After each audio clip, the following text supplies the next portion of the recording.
U is waardig. U is waardig.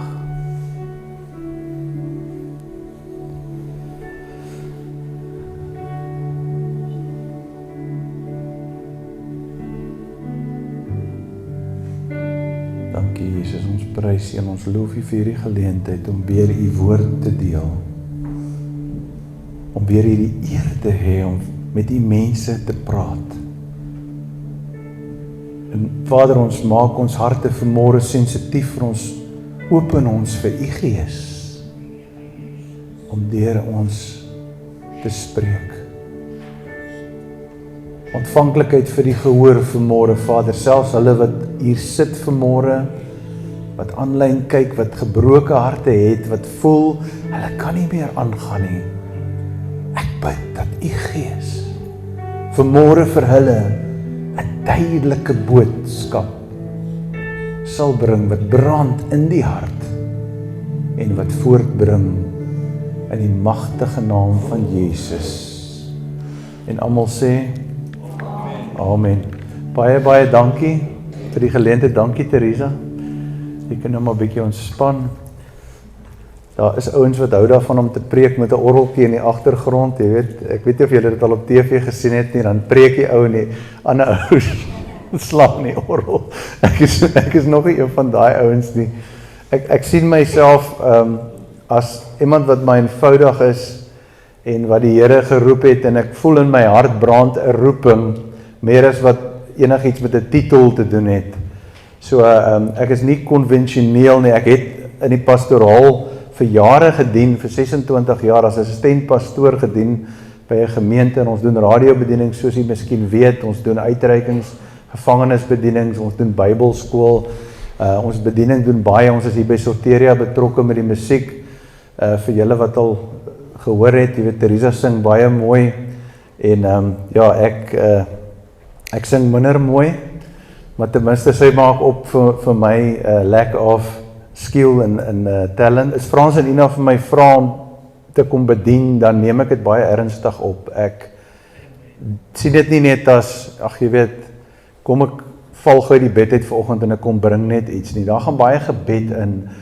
En selfs elke radio-uitsending vir 12 jaar, daar gaan baie gebed in, want dit is vir my so belangrik om te besef dat ons gaan verantwoording doen vir hoe ons dit hanteer wat God ons gee. En ek wil dit nie net hanteer nie. Soos ek ouer raak, raak ek al hoe meer bewus van my woorde wat ek sê. En hoe belangrik dit is om dat my woorde met sout besprinkel is, in die Engels sê as of the oracles of God, dat my woorde lewe bring, dat my woorde God se water bring in dorre plekke. En ek weet dat ek kan dit nie uit my eie uit doen nie. Hierdie tong wat jy hier sien, ek weet nie of jy hom kan sien nie, maar hierdie tong wat jy hier sien het al baie lelike dinge vir mense gesê. Dit was 'n harde tong die, en ek het al selfs vir my vrou baie lelike dinge gesê in my lewe. Hierdie tong het al baie kere was hy gedryf deur frustrasie, en nie deur die gees van God nie. En dit regtig waar verg dat 'n mens soms grond toe moet kom, hard moet kom, voordat jy besef dat jy is maar net 'n diensknegt van die Allerhoogste God. En jy weet hoe getrou is die Heilige Gees. Maandagoggend hier, dink dit was hier in die middel van die nag, maandagoggend 2:00, toe stuur my ma vir my 'n WhatsApp, en sy is deur die nag wakker, en sy sê vir my, hoe was jou naweek, hoe gaan dit? Ek was Saterdag aand het ek bietjie by haar gaan kuier, en baie van julle weet seker, my ma is terminaal en sterwend vir 'n tydperk nou van lewerversaking, en het nou opgeswel en is nie meer so mobiel nie, en daai tipe van ding. So die dinge wat sy van tevore kon doen, soos kerk toe kom en loop en sit en selfs dorp toe gaan, kan sy nie meer so gemaklik doen nie. En so sy's baie bedlend, en af en toe staan sy op, en jy weet, ons bid nou maar saam, en op 'n Saterdag aan, dan sit ons altyd daar, maar sy stuur my 'n boodskap en sy vra vir my hoe dit gegaan, en hoe gaan dit met jou? Maar dit is nou in die middel van die nag, want baie kere dan lê sy in die nag wakker, en sy kan nie slaap nie, en soms as ek wakker is, dan praat ek ook, dan sit ons in WhatsApp in die nag, en ek sê vir haar, nee, ons het 'n wonderlike naweek gehad, ons het so aanraking van die Heilige Gees gehad, die Sondagoggenddiens was merkwaardig, en Sondag aand het ons ook so 'n goeie tyd in die Here gehad. Ons het, ek dink tot amper 9:00 toe het die band gespeel en sy sê vir my, ja, ek sal die Here nou maar loof in my hart, want ek kan nie deel wees van dit nie. En is hartseer. Is baie hartseer. Maar jy weet, die Heilige Gees rig iets, en ek onthou hierdie skrif van Jakob, en dis so kosbaar dat Ina nou vanoggend van Jakob gepraat het, want dis in lyn met, ek praat ook so 'n bietjie oor Jakob vanmôre, en dit wys jy die Heilige Gees het dieselfde woord, maar hierdie skrif in Hebreërs 11 vers 21, wat sê, deur die geloof het Jakob op sy sterfbed al twee die seuns van Josef geseën, en hy het aanbid terwyl hy geleun het op die kop van sy staf. So diep, en ek het dit nog nooit so gesien nie. Ek kyk na Hebreërs 11 en ek kyk na die 18 geloofshelde wat daar bespreek word, en ek sien, hulle skryf van al hierdie helde, al hierdie wonderwerke wat die helde gedoen het. Jy weet, soos, Noag het 'n ark gebou, en Abraham was die vader van geloof.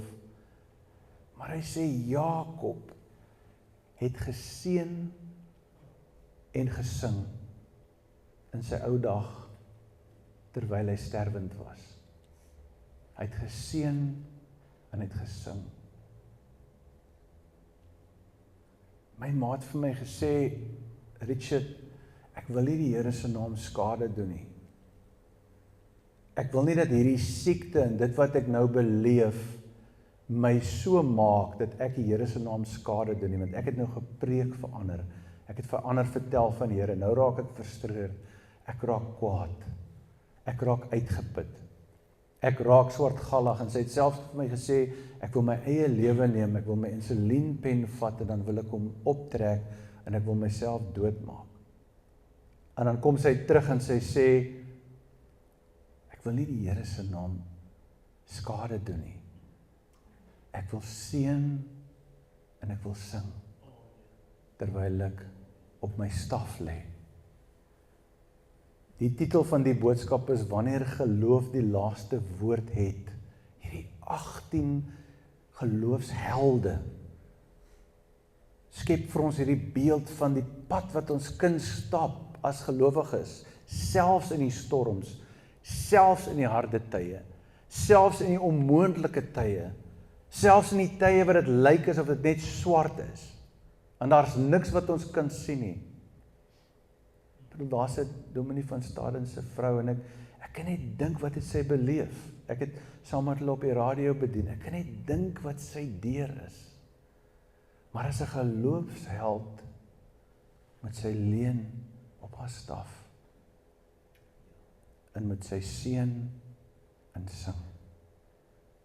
Dis 'n beeld van wanneer ons hierdie wedloop volhard. Paulus praat daarvan. Hy praat daarvan. Hy sê, ek het hierdie wedloop volhard. Ek het die geloof behou. Ek het gestaan.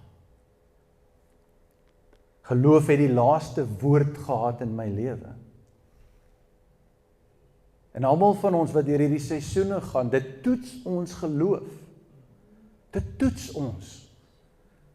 Die woord sê ons sal storms beleef. Ons beleef storms, en dit toets ons. Maar ons moet altyd onthou, dat ons het 'n skepper, wat vir ons aan 'n kruis gesterf het. Ons het wat hulle sê in Engels, die indwelling Christ, Christ in you, the hope of glory. Ons het Christus in ons, die hoop op heerlikheid. En laat selfs wanneer hierdie tent swak raak, en ons deur hierdie dinge gaan, dan is dit niks in vergelyking met die glorie, die blydskap en die heerlikheid wat ons gaan beleef nie. Soos jy ouer raak, sien jy dit meer. As jy jonk is, ek werk met baie van hierdie jong ouetjies in die band en die jong meisies, hulle wat ek sê altyd bushy-tailed en bright-eyed. Die lewe is hulle oester en hulle gaan aan en hulle wil dit doen en dit is pragtig om te sien. Dit is wonderlik om te sien. Maar soos ons ouer raak en soos wat ons nader stap aan die einde van ons wedloop, dan besef ons dat elke ene van ons moet hierdie wedloop hardloop moet volhard. En ons moet seker maak dat geloof die laaste woord het. Tot op die bitter einde moet ons vashou. Wat 'n kosbare woord. Ek kon nie hiermee opkom nie. Ek het nie gedink hieraan nie. Ek het dit nie gesit en uitdink nie. Ek het dit nie op YouTube gekry nie of op AI gekry nie. Die Heilige Gees daai oggend, hierdie maandagoggend praat hy met my en hy sê vir my, hierdie is die boodskap wat ek wil hê jy moet neem na die Silwerkroon en selfs aanlyn vir mense wat reg oor Suid-Afrika vandag kyk, Afrikaanse mense wat luister na hierdie woord. Dit is vir jou vanmôre, jy moet leun op jou staf. Leun op hom, daar's swakheid daarin, ja. Daar's swakheid, my ma loop met 'n kierie. Sy loop met 'n walker, die dokter het vir haar nou die dag gesê, sy het so 3-poot kierie. Die dokter het vir haar nou die dag gesê, sy mag nie meer daai kierie gebruik nie. Sy het letterlik amper gehuil daaroor. Want sy voel die kierie is nou vir haar amper mobiliteit. Sy kan daarom loop en af en toe kan sy die dorp betree, in 'n winkel ingaan, die dinge wat almal van ons alledaags doen. Ek lyk asof almal hier nog redelik beweegbaar is. Ons kan dit alledaags doen, dit raak kosbaar wanneer jy dit nie meer kan doen nie, en hier op die einde van jou wedloop moet geloof die laaste woord hê. Dit is so kenmerkend, dat jy het 18 geloofshelde, en die woord in die Heilige Gees kon baie dinge omtrent Jakob gesê het. Het kon gesê het, Jakob het Esau uitoorlee, hy het die seun gevat, hy het Laban se rykdom weggevat by hom, met hierdie bonatuurlike dinge wat God hom gewys het. Jakob het selfs met God gestroef, die Bybel sê hy het geressel en hy het oorkom, hy het gewen. Ons kon dit alles gesê het, maar op een of ander manier in hierdie konteks van hierdie Hebreërs 11 kry ons hierdie gedeelte wat sê hy het op sy staf geleun en hy het geloof geprys, hy het geseën en gesing. Geseën en gesing. 1 Korintiërs 5 vers 7 sê dat ons wandel deur die geloof en nie deur die aanskouing nie. In hierdie hoofstuk praat die apostel Paulus van die dinge wat deur hy gaan. En hy sê, weet jy wat? Wanneer ek deur hierdie dinge gaan, dan haal ek my oë af van die aanskouing, van dit wat ek met my fisiese oë kan sien, en ek draai my oë na die geloof toe. Romeine 10 vers 17 sê dat geloof kom deur die gehoor en die gehoor van God se woord. So dit beteken dat ons kyk na God se beloftes en wat God sê meer as wat ons kyk na ons lewensomstandighede. Beteken dit dat die omstandighede gaan altyd aanpas? Nee. Beteken dit dat die omstandighede gaan altyd goed wees? Nee. Beteken dit dat ons nie die negatiewe dinge gaan ervaar in die storms en die seisoene? Nee, ons kan en ons gaan dit ervaar. Daar is 'n deel van die kerk wat probeer sê dit gebeur nie, maar ons sien fisies hoe dit wel gebeur. Ons is gegrond in die realiteite. Al die apostels het hulle lewens gegee vir die evangelie behalwe een. Hulle het gruisam gesterf. Jy kan Fox's Book of Martyrs gaan lees. Dis nie die perfekte wêreld nie. Hierdie is nie hemel op aarde nie. Ons is in die koninkryk van die lig en ons druk terug die koninkryk van duisternis. Ons doen dit deur die woord van God, deur die autoriteit, binne die orde van God, onder leiding van die Heilige Gees, met Jesus altyd aan die hoof. Nie 'n mens nie, maar Jesus, wat ons lei, met die indwelling spirit. So Paulus sê, ek wandel deur geloof en nie deur aanskouing nie. So wat my advies is, wanneer die aanskouing oorweldigend raak, soos in my ma se lewe, draai jouself tot God se woord. Want geloof kom deur die woord van God. Draai jouself tot God se woord. Lees dit, luister daarna, eet dit, drink dit, sing dit. Laat hy woord jou vul, laat dit jou was. Daar's soveel dinge wat predikers geleer word nou in kweekskool en in Bybelskool en so aan, soveel triks, soveel fancy goedjies, slideshows en al die goed, maar die basis is die roeping en die basis is die woord van God, is die fondasie. Dit is so duidelik gemaak, selfs in die bergprediking van Matteus 5 af tot by Matteus 7, wat Jesus vir ons sê, hoe ons moet leef, wat ons moet doen, en dan vir ons sê dat die man wat hierdie woorde hoor, en wat dit doen, is die man wat sy huis op die rots bou. So wanneer ons voel die storm ruk, en ons voel ons vensters waai, en ons dakke waai, dan moet ons teruggaan, en gaan sê, van Matteus 5 af, tot by Matteus 7, het ons dit gehoor en het ons dit gedoen, en as ons het, dan wandel ons deur geloof en nie deur aanskouing nie. Ons vertrou vir genesing, God genees mense, dit is so, ons het dit al almal gesien, soms genees word hulle nie genees nie, ons het dit ook al almal gesien. Ons vertrou, ons is nie onrealisties in ons ekspektasie nie, ons het 'n goeie God wat vir ons voorsien. Ons het 'n God wat vir ons lief is. My ma was 3 jaar terug, was sy amper dood, ek het my broers laat kom, ons het om die bed gestaan, ons het gebid, en ek het gesien hoe die Here haar herstel. En sy is nou met ons, en die Here is besig om dinge met haar te werk, dit is merkwaardig, ek kan julle stories vertel vir ure aan mekaar, hoe sy drome gekry het, hoe Jesus in 'n droom aan haar verskyn het, toe sy in die hospitaal was in ICU, en sy saam met Jesus gestap het op die see van Galilea, glo ek, in sy hand vasgehou het, en sy raak wakker in die ICU, en sy huil soos 'n baba, sy sê, ek wil teruggaan, ek wil by Jesus wees, ek wil daar wees, en die Here is besig om met haar te werk, en 'n pad te stap, soos hy moet ons almal stap, maar gaan geloof in jou lewe die laaste woord hê. Is jy op daai plek nou wat jy kan sê, ek gaan laat geloof in my lewe die laaste, en dis nie in jou eie krag nie, dis ook nie iets wat jy strategies kan beplan nie, dit is iets wat jy moet as 'n geestelike dissipline toelaat in jou lewe. Want die geestelike pad het ek agtergekom is nie hoe ek voel nie, dis nie wat ek dink nie, dis om sy woord te ontdek en dit te doen en daarby te bly. En wanneer ek voel die wêreld kom in, wanneer ek voel bekommernisse oorskry my, dan moet ek myself herkalibreer en ek sluit af met daai gedeelte, want Hebreërs 11 het hierdie, wat hulle noem die Hall of Faith, dis hierdie helde van geloof, en dan in Hebreërs 12 kom hy sê, omdat ons nou hierdie wolk van getuienisse het, dan sê hy, laat ons elke las aflê. So hy sê, jy weet, jy wil hê geloof moet tot op die einde spreek, jy wil hê dit met die laaste woord het, die skrywer deur die Heilige Gees geïnspireer, gee vir ons hierdie 18 helde van geloof, waar ons Jakob sien leen, en hy seën en hy sing, en ons kan so identifiseer met dit, maar hy sê, ons kyk na hierdie wolk van getuienisse, en dan sê hy, laat ons elke las aflê, laat ons dit doen.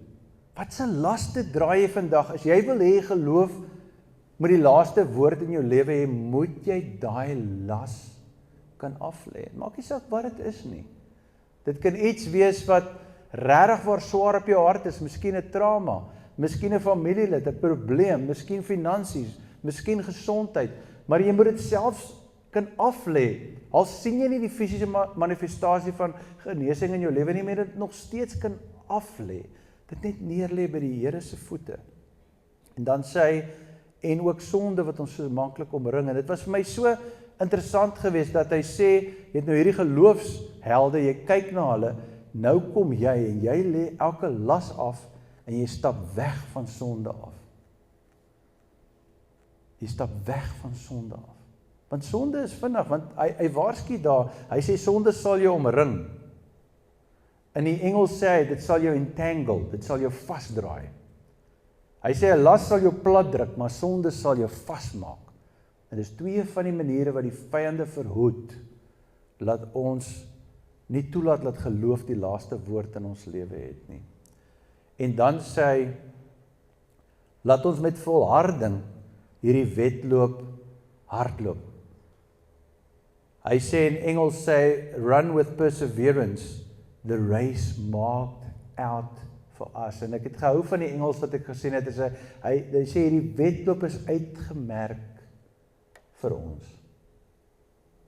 Ons wil geloof die laaste woord laat sê, maar ons moet nou hierdie besef hê, dat vir ons om hierdie wedloop te hardloop, wat uitgemerk is vir ons, daar's goed wat gemerk is vir ons, wat ons nie kies nie, wat ons nie sou wou hê nie, maar ons hardloop, dis opdraande, dis afdraande, dis wind van voor, dis wind van agter, dis son op ons kop. My ma het nie hierdie gekies nie, my ma het my hoeveel keer nou al gevra, en sy sê vir my, sy kan nie verstaan nie, my ouma het in haar 90 geraak, sy was nie siek nie, en my ma sukkel na die laaste paar jaar, ek het nie die antwoord nie. Mens kan spekuleer, ja, miskien moes jy nie gedrink het nie, miskien moes jy nie gerook het nie, miskien moes jy 'n gesonder lewe geleef het. Jy kan spekuleer, maar dis nie helpvol nie vir die persoon wat ly nie, vir die persoon wat deur dit gaan nie. So ek weier om te spekuleer daaroor, maar wat ek vir haar sê is, in hierdie seisoen van jou lewe, hierdie laaste fase van jou lewe, gaan jy ook soos Jakob kan wees, want al hierdie dinge deur is, the good, the bad and the ugly, en gaan jy op jou staf kan leun, en gaan jy kan seën, 'n seën los vir jou kinders, 'n seën los vir jou nageslag, 'n seën los vir hulle wat jou ken, en gaan jy kan sing? Of gaan jy sanak, en murmureer en kla? Dis maklik, ons het rede om baie kere te kla, ons het rede om negatief te wees, maar ons het nie die reg om dit te doen nie, volgens God se woord nie, ons het rede, maar nie reg nie, en ons moet ons nie by ons rede hou nie, ons moet ons by ons regte hou, en sê, Here, ons sal u woord doen, dan sê hy, ons moet hierdie wedloop, hardloop wat uitgemerk is vir ons, en ek sluit af met hierdie skrifgedeelte, wat vir my so pragtig is, en dit is wat ons gaan doen nou, ons gaan geloof die laaste woord laat hê in ons lewe, ons gaan dit doen, ek spreek dit oor jou, ek spreek dit oor my, ons gaan dit doen, maak nie saak wat deur ons gaan nie, bedoel, daar is wat Frans kanker in die gesig gestaar, jy weet wat ek sê, is ander mense, ek ken nie almal se storie hier nie, ek weet, Dr. Jordaan het ook sy issues, gesondheidsissues gehad, ek ken van die mense, maar ken nie almal nie, maar ons staan almal, ons het almal hierdie dinge, hierdie wedloop is uitgemerk, ons hardloop om, ons het hierdie dinge wat deur ons gaan, maar ons moet op ons staf kan leun, en ons moet kan sing en seën, ons moet 'n seën los, maar dan sê hy, as gevolg van dit, in hierdie manier wat ons leef, sê hy dan die oog gefestig op Jesus, die leidsman en die volëinder van jou geloof, die oog gefestig. Ek weet nie waarop is jou oog vanmôre gefestig nie, en ek verstaan my mooi, ek minimaliseer nie, ek kan nie weet wat my ma deurgaan nie, sy het my nou dag gesê, jy weet nie waar deur ek gaan nie, toe sê ek vir haar, jy is 100% reg, ek kan nie strei nie, ek weet nie waar deur jy gaan nie, ek voel jammer vir jou, ek wens ek kon dit verander, ek bid vir jou elke Saterdag aand, dan stik my hand op jou, en dan bid ek vir jou, dan spreek ek genesing van jou kop, tot by jou tone, en ek sal dit doen, tot die dag, wat jy jou oë toe maak, sal ek aanhou met dit doen, ek weet nie waar deur jy gaan nie, dit is so, maar al wat ek vir jou kan sê, is jou oë, met afkom van die siekte, jou oë met afkom van die bedlêendheid, en jou oë met draai na Jesus. Dit is in daai konteks wat jy kan seën. Want ewe skielik ontvang jy vir die Heilige Gees, jy is bedlêend, maar jy ontvang, en hoeveel keer het sy al, dan bemoedig sy my, stuur sy vir my 'n boodskap, en sê sy vir my, joh, daai woord wat jy bedien het was mooi, dit was oulik wat jy op die radio gedoen, dan bemoedig dit my, dan sê die enigste persoon, wat vir my uit die bed, uit die siekbed, uit 'n boodskap stuur, dan gebruik die Heilige Gees haar, want haar oë is gefestig op daai oomblik, en dis 'n ding wat ons doen, ons gaan so, kalibreer, en sit jou oë op hom, sodat jy kan seën, sodat jy kan sing, en sodat jy geloof die laaste woord in jou lewe laat hê. En ek spreek dit oor jou lewe vanmôre, ons bid saam. Vader, ek weet weet hierdie woord is van U. Ek weet dis U wat met ons praat vanmôre. Ek voel dit in my hart. Ek weet dis U. En dis net my gebed, Here, dat U elke persoon wat luister, na U sal laat luister. Dat hy woord sal inval en vrug voortbring in hulle lewens. Ek wil bid vanmôre vir elke persoon wat hier is wat 'n behoefte het. Vir elke persoon wat 'n uitdaging het, laat ons oë sal kan vestig op U. Dat ons sal besef dat U is die leidsman en U is die volëinder van ons geloof en hierdie wedloop is uitgemerk vir ons. Laat ons dit hardloop met volharding. Dat ons kan sê, ons het hierdie wedloop voltooi, soos Paulus sê. En dat ons kan sê, geloof het werklik waar die laaste woord in ons lewens, in Jesus naam. Almal sê, amen. Amen, dankie vir julle tyd.